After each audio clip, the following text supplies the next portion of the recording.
German नए सैनिक अचानक हैरान रह गए जब उन्होंने देखा कि सोवियत किशोर बारूदी सुरंग क्षेत्र में आलू खोद रहा है। नया सैनिक तुरंत अपनी राइफल उठाता है, किशोर पर निशाना साधता है और गोली चलाने की तैयारी करता है। किशोर जल्दी से फावड़ा फेंक देता है, दोनों हाथ ऊपर उठा देता है, ये संकेत देने के लिए कि वह कोई खतरा नहीं है। लेकिन जैसे ही नया सैनिक गोली चलाने वाला होता है, सैन्य कुत्ता अचानक कूद जाता है और अपने शरीर से किशोर की रक्षा करता है। लेकिन अचानक जर्मन लेफ्टिनेंट नए सैनिक पर जोर से चिल्लाता है तो नया सैनिक जल्दी से जवाब देता है कि कुछ भी नहीं हुआ है। इसके बाद वह तुरंत हाथ हिलाकर किशोर को जल्दी भागने का इशारा करता है। किशोर तेजी से बारूदी सुरंगों वाले इलाके से उसी रास्ते लौटता है। शिकारी कुत्ता कालू के सूंघने की क्षमता से बारूदी सुरंगों से बचता है और सफलतापूर्वक वापस लौट आता है। लेकिन उसे यह उम्मीद नहीं थी कि एक यहूदी व्यक्ति बंदूक लेकर उसे लूट लेगा। यहूदी व्यक्ति एक लत मारकर किशोर का फावड़ा दूर फेंक देता है और बंदूक तानकर किशोर को आदेश देता है कि वह अपने सारे आलू उसे दे दे। शिकारी कुत्ता कार्लूजा को करने की कोशिश करता है, लेकिन किशोर उसे अपनी पीठ के पीछे मजबूती से छुपा लेता है। शिकारी कुत्ता मोटा ताजा है, लालची यहूदी को उसका मांस खाने का मन करता है। बंदूक लहराकर किशोर पर दबाव बनाता है, कुत्ता और आलू दे दो। किशोर कार्लूजा की रक्षा को तैयार है। यहूदी जैसे ही गोली चलाने वाला था, डर देखता है कि जर्मन सेना का लेफ्टिनेंट कार से घूमकर आ गया है। खून में दबे यहूदी ने तुरंत हाथ उठाकर आत्मसमर्पण कर दिया, अपनी पिस्तौल छोड़ दी।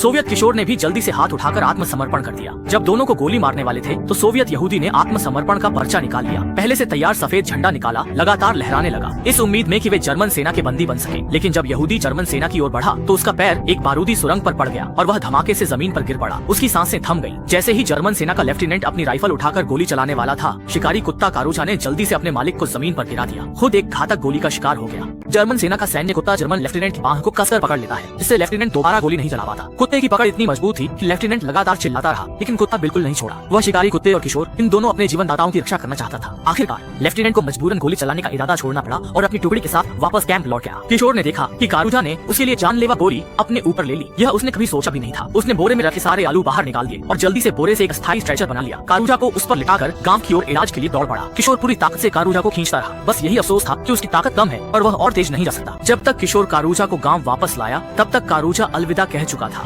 50 साल बाद लेनिनग्राद का पुनर्निर्माण हुआ और भारी बुलडोजर गांव को समतल करने ही वाला, लेकिन ड्राइवर एक कब्र के सामने रुक गया। वह गांव वालों के साथ मिलकर कब्र के सामने श्रद्धांजलि देने लगा, शिकारी कुत्ते कारूजा को याद करते हुए जिसने गांव की जान बचाई थी।